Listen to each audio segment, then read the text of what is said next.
Libra rising. How you doing, Libra? This is your reading for the Aquarius new moon that happened on the 29th of January 2025. I'm recording it the day after Jupiter's day, which is very relevant to the astrology of this moon. Apologies for the delay in getting this transit series out. The Pisces North Node, Virgo South Node transit took up a lot of time, but it's totally worth it. That energy is wild, it's transformative, it's very powerful. If you've not caught that transit series, I do recommend it. It's working with the eclipse energy, so big vibes. Ito fala di anima. But I work with 6-month cycles in these readings, so the messages that come through today, they are going to be supporting you over the next 6 months, so you're not missing out on anything having watched this after the new moon itself. My name's Chloe. I work with card divination, astrology, and as you heard and as you can see, I channel multi-dimensional energies through my body in different forms of light language. All of this brings in healing, attunement, and activation codes to the messages that want to come through in this reading. So, a little bit of housekeeping.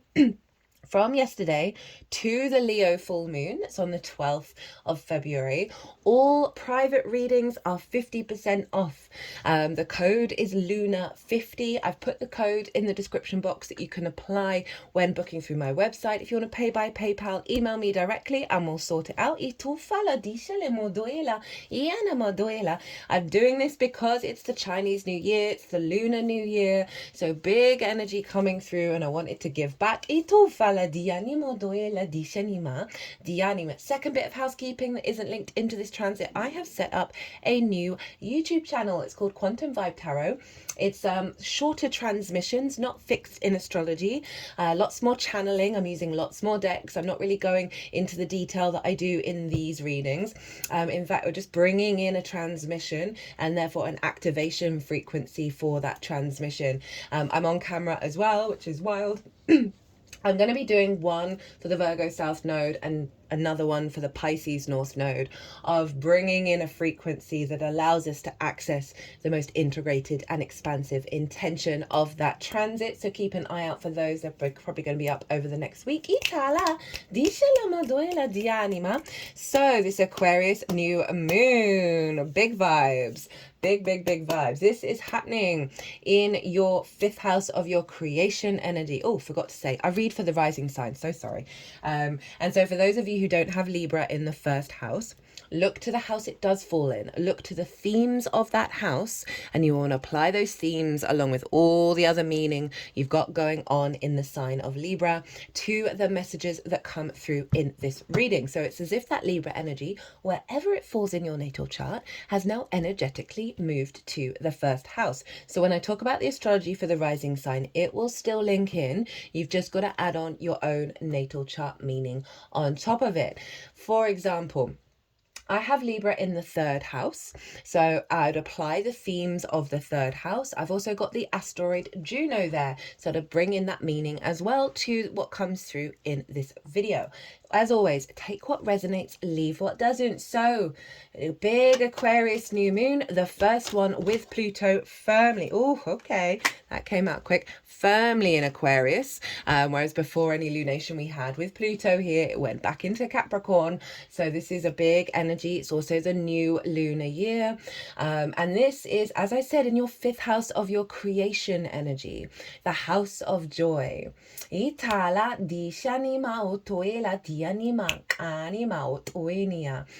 this is everything I'm going to say stems from your creation energy, right? That powerhouse within you that activates source. So this is amusement, play, games, children, both literal children and figurative children, such as your inner child, or creative things you birth into the world that feel like your children. It's the house of romance, love, and dating.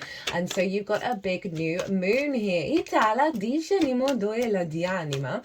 And I've done a 2-part series where I've broken down all of this in a lot more detail. In part 1, I was meant to just be one video, but in part 1 I talked a lot about the Chinese New Year, the year of the wood snake, the numerology of the year 9, the cross-quarter fire festival of Imbolc, that is the midpoint between the Capricorn solstice and the Aries equinox. So I bring in all of those themes because they're flavoring this new moon, they're flavoring this big energy, and they all interlinked with one another. The year 9, we're shedding our skin, we're coming to a completion, and it's a wood snake. How utterly perfect. And so in part 2 is where I break down the astrology in way more detail of how all the celestial bodies. Oh, your cards are coming out quick. Oh, you got a bonus card. How all the celestial bodies were talking to each other at the exact moment of the new moon that forms an energetic blueprint that we're then working with collectively. Pulled collective tarot, some big messages were coming through. And I'll talk about the 2 main ones. I talk about Hermeticism and the Tao and the Tao, more big philosophy, higher picture, universal truths. And that is the Aquarius vibe. Very egalitarian in its nature. And the main phrase that came through before I did those readings was neutrality, not numbness. Now, numbness is when we detach from things because we need to heal, because we're wounded, we don't want to deal with it, right?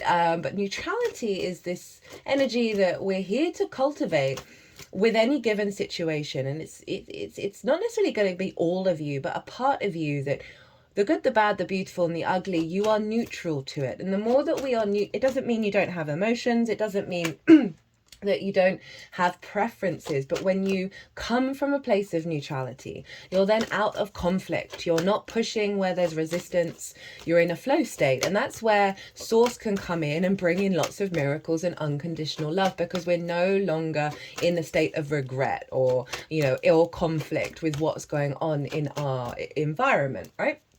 And so this is that sort of zoomed out eagle eye view of Aquarius that's coming through, that's really wanting us to step into this space. Oh, shalama diani motoila. Dishani motoila diachani motochanima. They like that card. Dishali motoila diani mototinima. And so that was a big theme that was coming through in the collective reading, as well as the fact that this moon is conjunct Pluto. Dialama doshalima, dishinima doshanima dianima, dialimodo fala dianima.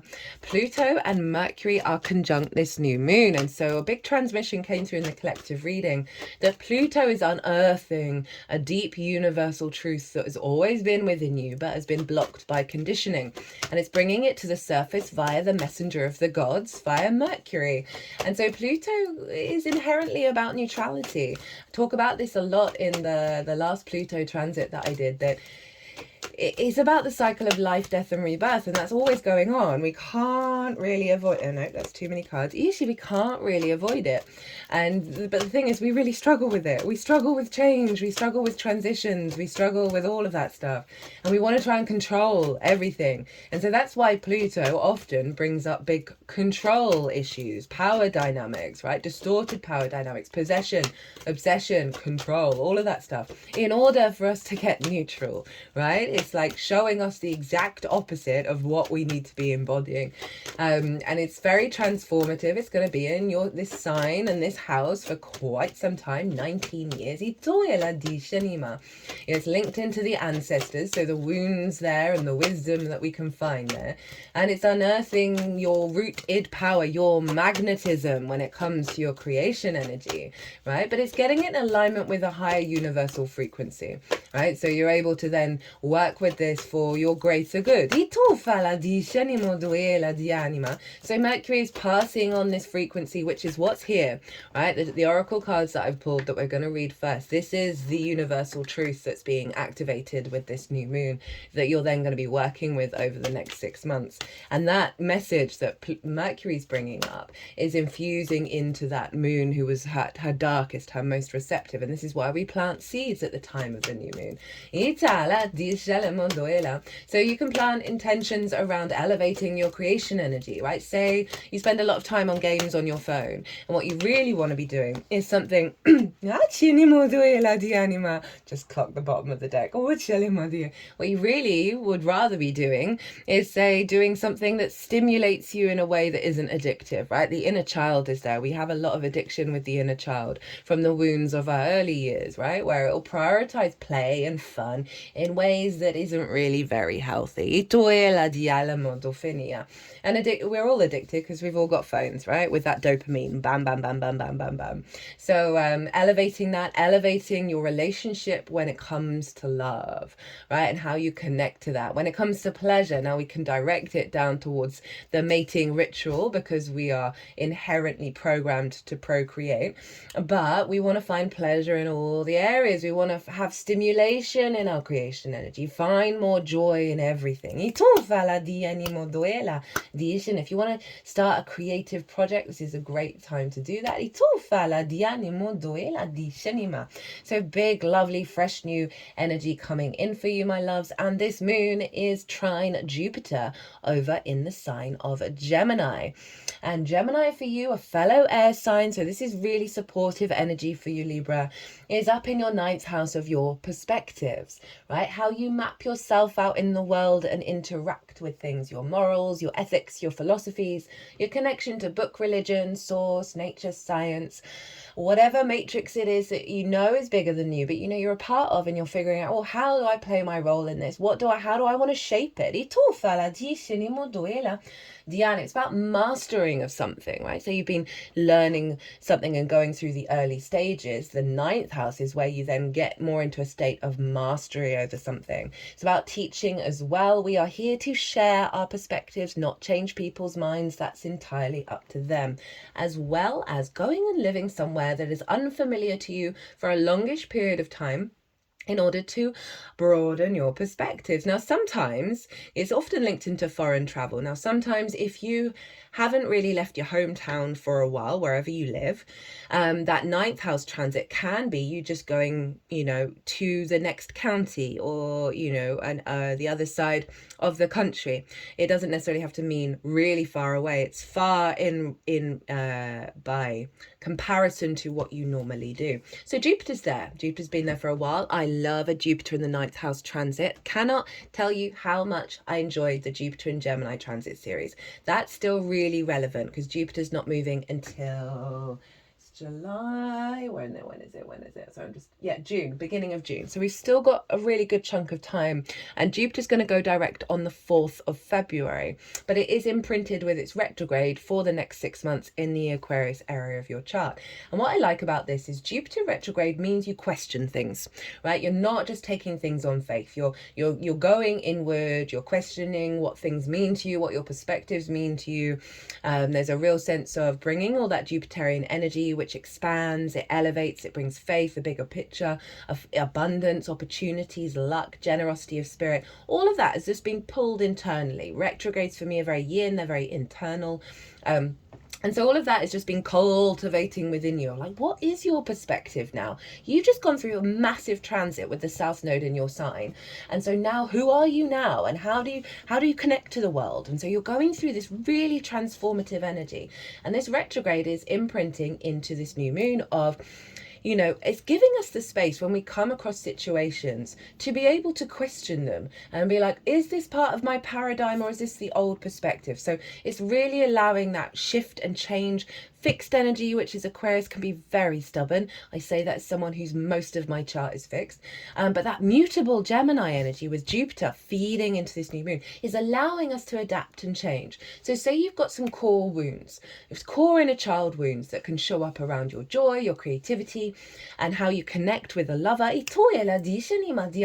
Jupiter up in your 9th is going to go, hold up, whenever the old patterns show up, and allow you to process and allow you to work through that and find a deeper meaning within you that is not confined to the old structures.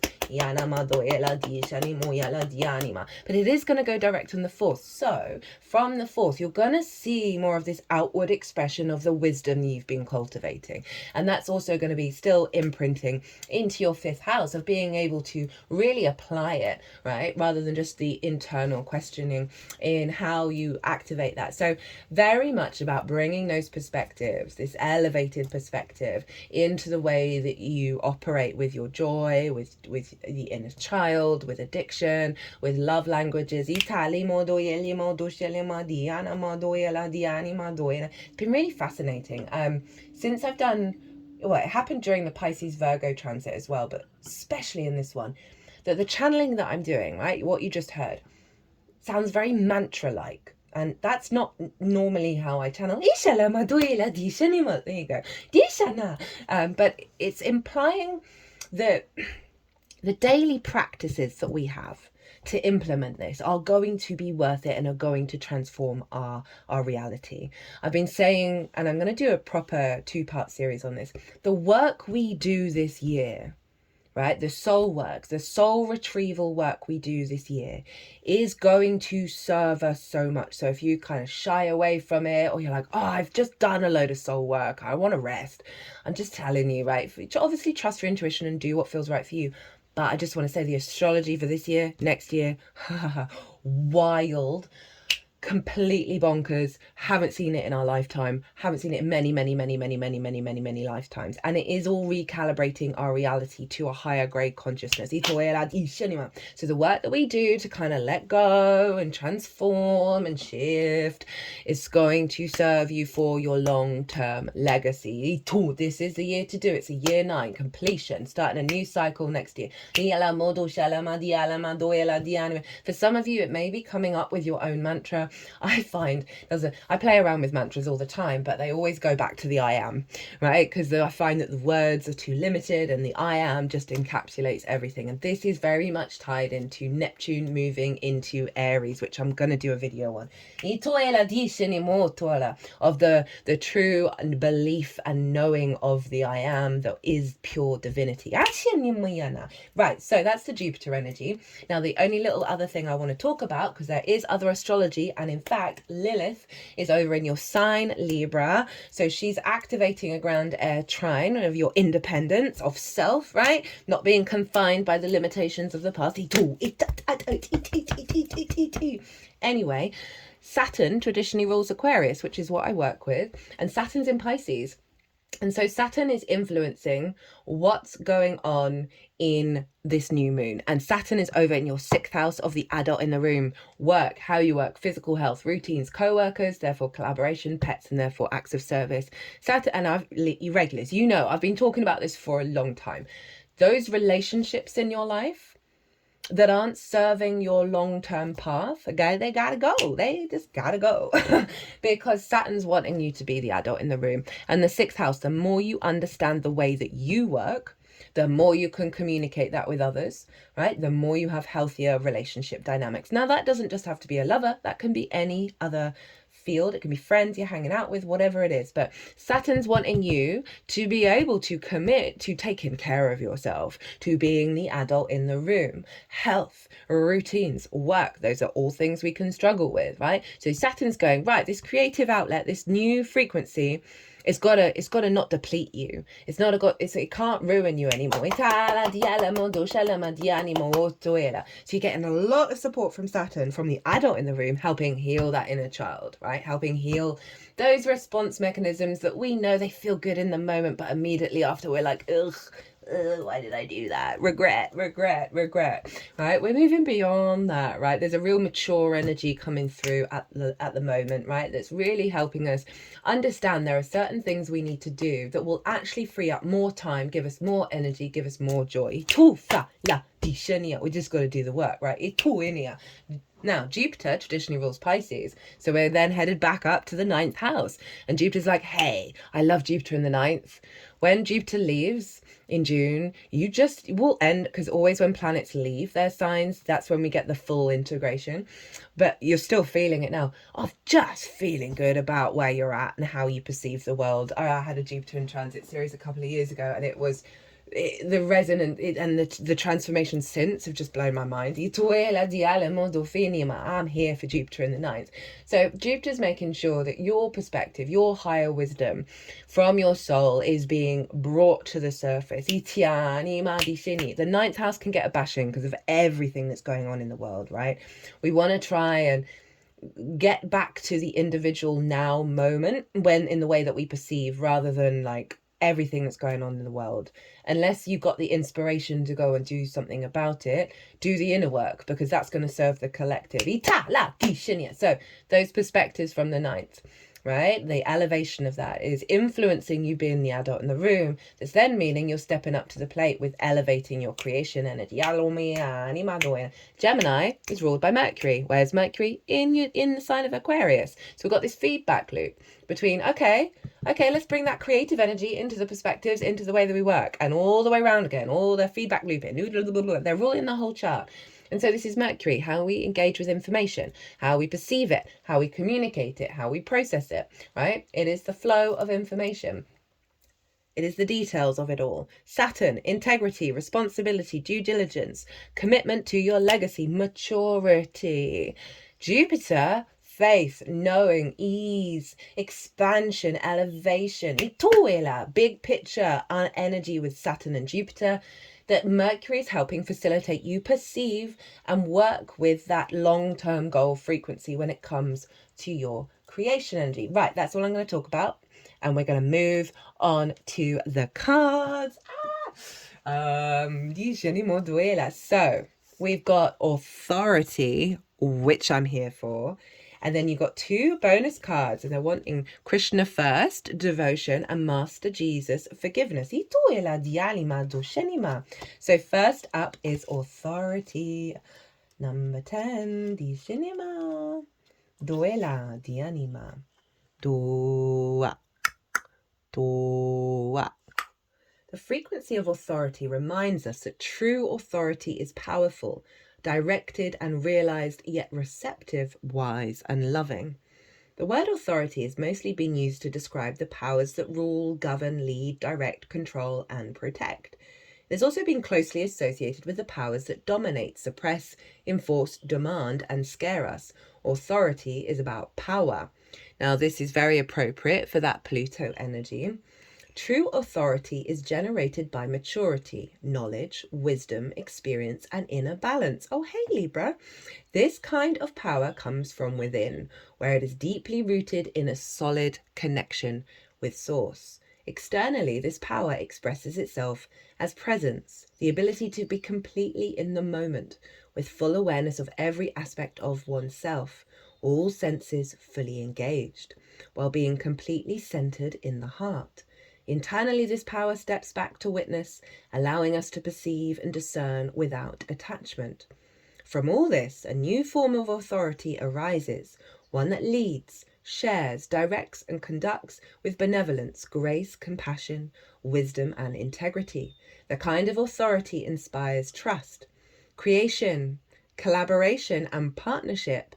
It is receptive in nature and expresses the journey inward, where connection with self and source become one.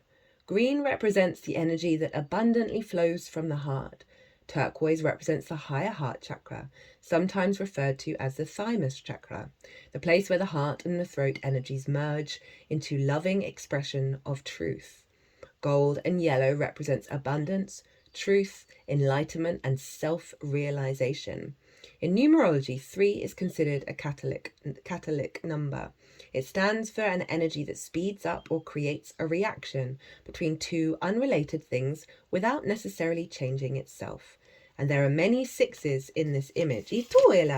6 is associated with harmony, love, and balance, as well as with structure, design, and efficiency. Conceptually, circles stand for everything and nothing at all, balance and infinity, purity and freedom. Now, I am here for this, Libra, because this is you getting your authority back, your deep-rooted Kundalini creative power back into balance, back into harmony, back into love. And I love that they mentioned the thymus chakra. If you've got any tuning forks, or if you've got a speaker and play om chanting, or what frequency? I think it's 435, that frequency, on your thymus, your whole body will melt. Trust and believe, right? So, but I love that it's bringing the throat and the heart together, because this is all about the clarity of your communication internally and externally when it comes to this kind of energy, right? Sometimes we can self-sacrifice in romantic relationships and we can't communicate our truth. And what truth we think we're communicating is coming from a distorted frequency. So I really love that you are getting back in your power, where you are not trying to control others, you are not trying to dominate, or people aren't trying to dominate you, your addictions aren't trying to dominate you. There's a real balance here, because source is coming in loud and strong to let you know that you are loved and to bring some deep healing to your inner child. Di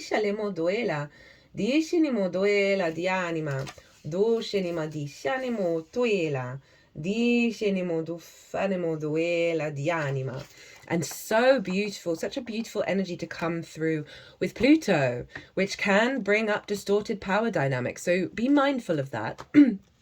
Because if they do come up, they're just letting you know, do you agree with this? Is this what you want in your life? Is there a way of you navigating in a healthy way with this, rather than reacting and responding in just as intensely, right? Because what other people are up to, really, we let it govern us. And this very much feels like you standing on your 2 feet in balance with yourself and allowing that confidence, that power radiate out of you.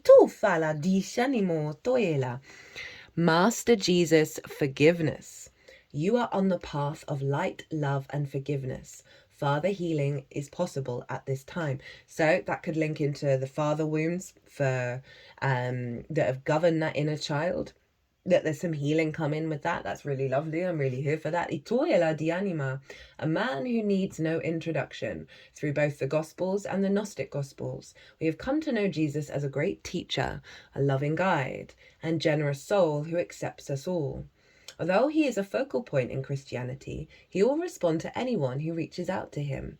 He helps us overcome sacrificial love when we have to leave behind something in order to get the love we want. He is also the light keeper. Di alamo doeo, di anima. We can call on for support with forgiveness.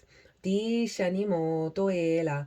I just want to reread that other sentence. He helps us overcome sacrificial love when we have to leave behind something in order to get the love that we want. So it's that kind of push-pull energy when it comes to love, that you may have to sacrifice yourself in order to get the love that you want, or you feel like you can't be yourself. You've got to diminish yourself in order to be loved. And I love that this is coming through of basically going hard pass on that one. We're not doing that anymore. He reminds us that our connection to love is the most important connection we will ever create. His twin flame is Lady Mary Magdalene. Forgiveness is an act of self-love. You're being encouraged to know that whatever you have done to yourself or others, the divine is not condemning you. You don't have to forget what has happened, but you no longer need to allow your whole story to be defined by a situation that doesn't support your happiness. Jesus is here to bring miraculous shifts of healing to you and all those around you, and to release you from the burden of self-loathing. He wants you to know that he sees the child of God within you. He also brings clarity and healing to any situations concerning your Father, either on earth or in heaven.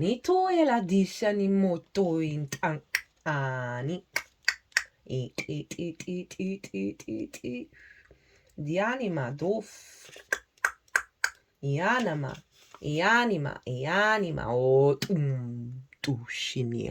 And here's your bonus card. Hi, Krishna.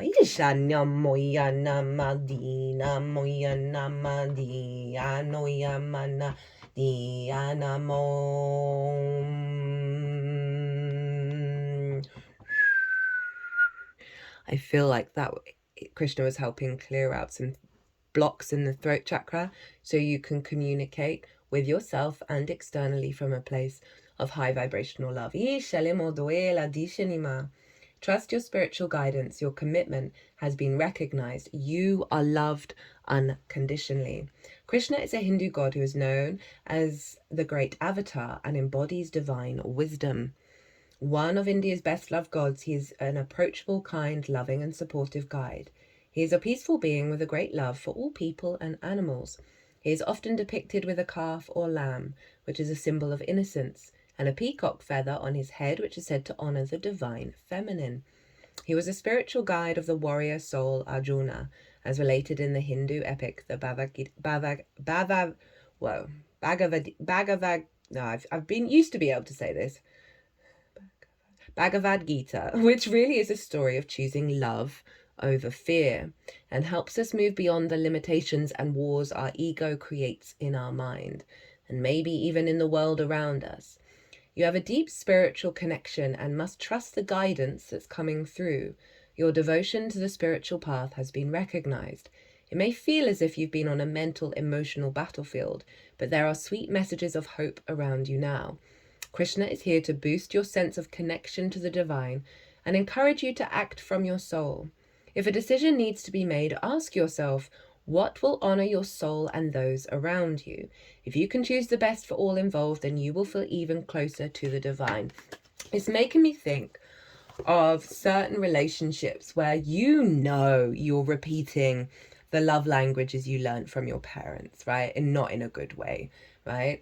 That you're in a sort of a trauma bond relationship, and it's so compelling because you're doing deep healing with the trauma that you both went through that mirror each other. And how addictive that is, right? The chase, the will they, won't they, all that kind of stuff, right? But they love me really. They're just, they're healing, they're struggling, right? That kind of stuff. And this frequency is like the healing from the Jesus energy, right? This getting you into your state of authority. This is what's going to unfold over the next 6 months. That's going to dissolve that impulse for the trauma love relationship, and that affects your creativity at a deep level, right? That we then limit our capacity to give and receive love. So if that's this is ringing bells for you, I know I've been in plenty of those relationships, that then we could then say we've been in loads of those, then we put the walls up, right? And we don't want to engage anymore, and that's a level of block, that's a level of their love not being able to get out or come in. And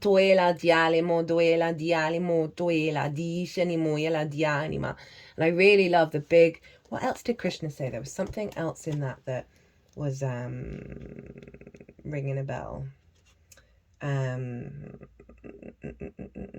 Yeah, right, that was it. The decisions that honor your soul and those around you. I feel that healing from the Jesus card is helping you be able to make the right soul decisions when it comes to your creativity, when it comes to your joy, your pleasure, your linking into children, inner child, romance, dating, all of that powerful stuff, my loves. Okay, so this is the challenge, right? We're going to pull a card of how to work with it. The 5 of Wands, right? This is all the drama that I just talked about, right? So the challenge is to walk away from this 5 of Wands, to not instinctively keep finding yourself in this space. Now, there's a lot of movement going on here, but there's no momentum. So we can apply that to relationships. We can apply that to sort of playing on 5 million different games. And what you really want to do is go for a lovely walk, or you want to pick up pencils and start drawing something, but you're in this very kind of frenetic, dopamine based frequency. And the challenge is also to get out of the trauma bond, because it feels like this is likely to be a loud energy around you that you're here to shift and transmute. Because, as I said, there's nothing moving forwards. It's this low level conflict. It's just procrastination as well. It's like it's focusing on the short term frequencies.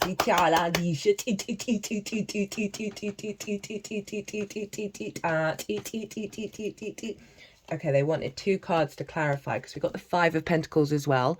And this is a scarcity mindset, right? So say you're in a dynamic where you don't have the energy, you feel like there isn't anything else available to you. You just got to stay in this space. But this is feeling like run down, left out in the cold, a fear mindset, a scarcity mindset around the possibilities of your creation energy. Say you think you can never paint. right? You're a terrible drawer. This is this mindset, right? We want to do the things because doing them in and of themselves, not the end result, is where we find the joy. So I feel like practicing that and finding the joy in the thing itself is opening up space where you're not in resistance or have a certain mindset of how things are always going to be, because then we get the Page of Swords. Now, the Page of Swords is able to look very objectively at the past, be in the present with the intention of moving towards the future. And so this is very kind of letting go. I feel like this sword, you know, he's lifting it, they're lifting it high up as if they're going to swing back around and sort of sever all those connections. They're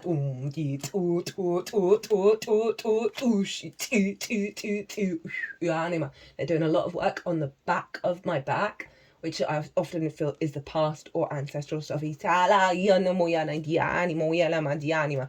I cut the deck again to sort of see, okay, where are we going with this? Mastery of self, right? You do you, boo. Follow that dream with no expectations or assumptions, just because it's in your blood of that's how you move through the world. You're going to draw towards you others who match that frequency, right? This figure dropped all the shackles and was able to walk their own path. Right,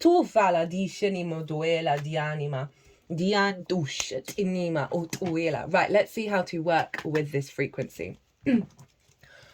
We've got we've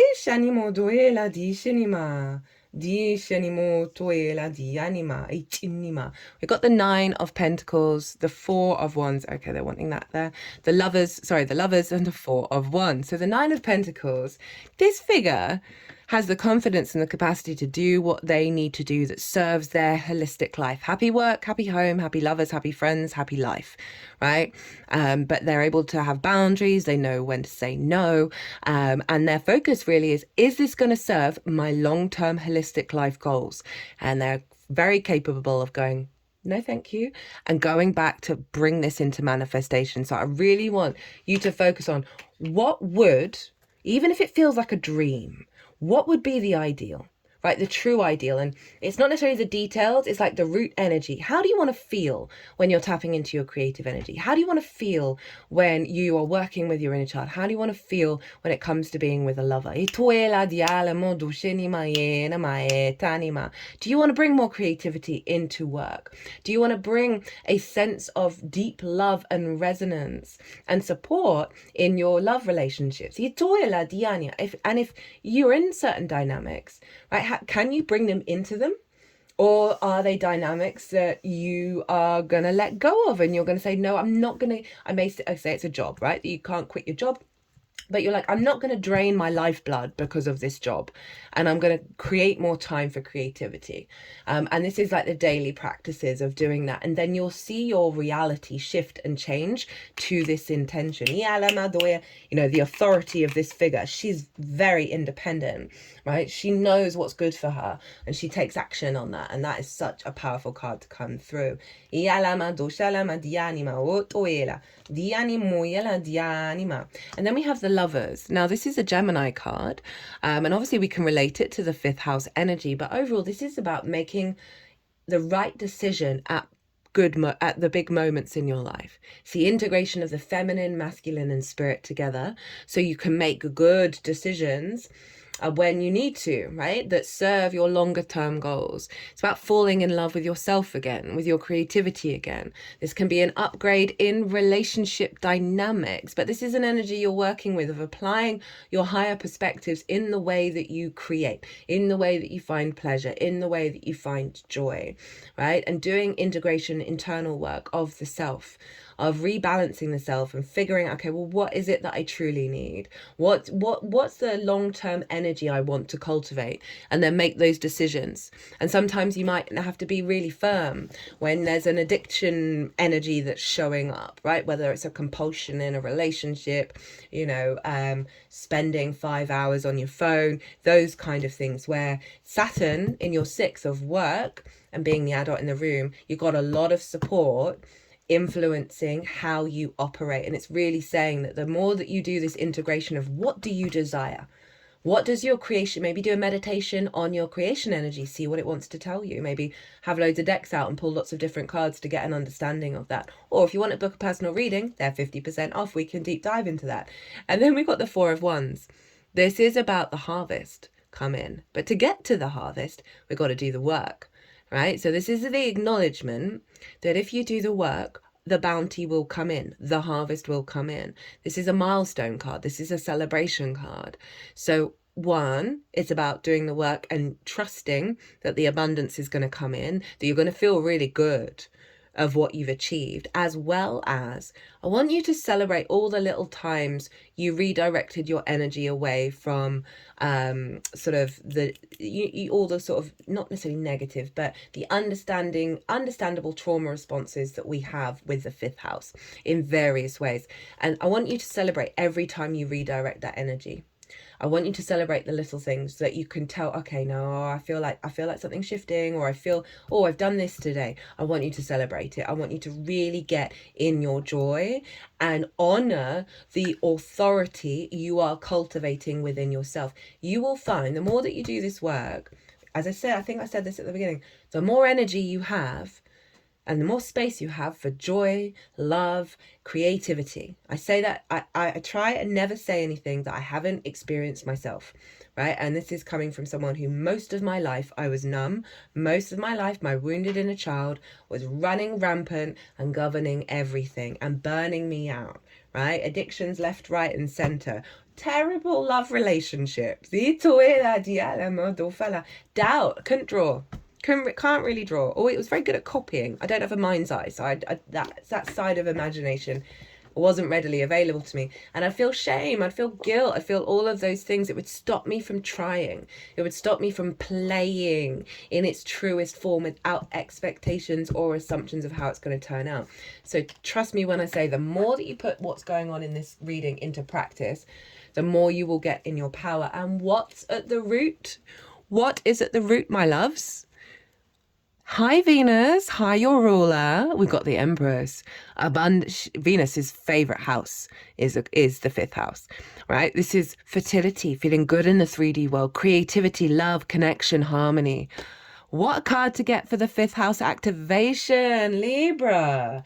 Get in, get in, get in. I'm here for it. Right, so that's everything. We're going to do a quick little thing that I've wanted to introduce, because I do this when I close off the readings, right? When I shut the video off, I'll cut the decks and put the cards back, and they always act as very powerful clarifiers. I'm just going to do it on the oracle cards. So let's see what's going on with Krishna. Kali Ma facing fear. Major spiritual changes are unfolding. This is your chance to soar. This is those wounds, right? This is facing probably the habits you've had for a lifetime that we hold on to that feel very safe and very secure.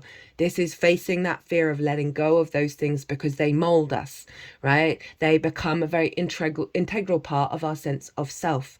And so this is a very powerful transformation, right? Of bringing love in, right? We can feel very vulnerable that we're not worthy of that love, but you are shifting through it.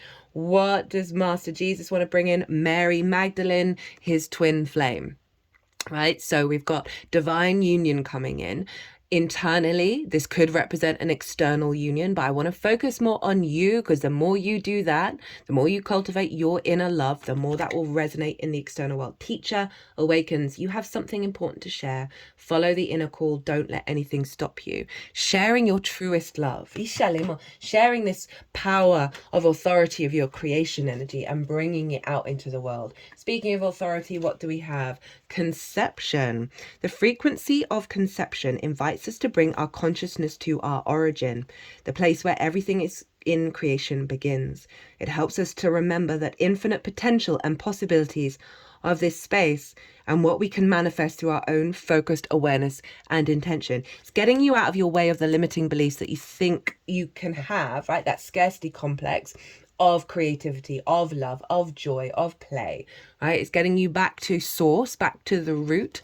I also feel like it's kind of a little nod about love languages we learn from our parental figures and wounds we take on from the ancestors, of helping you work through them by activating the limitless possibilities and potential of source and allowing the shackles to come off. Right, my loves, my lovely Libras. Let me know how you're getting on since the South Node changed from your sign. If you enjoyed this reading, leave me a comment, hit that like button. It brings me so much joy. I hope you enjoyed this. It was an honor and a privilege, as always, to read for you, Libra. Again, remember 50% off all personal readings, Dinah, until 12 p.m. on the 12th of February. It's a midnight basically. Itu fala di cinema itiani up to the Leo full moon. Libra, be good to yourselves, be good to those around you, safe travels, and be well until we meet again.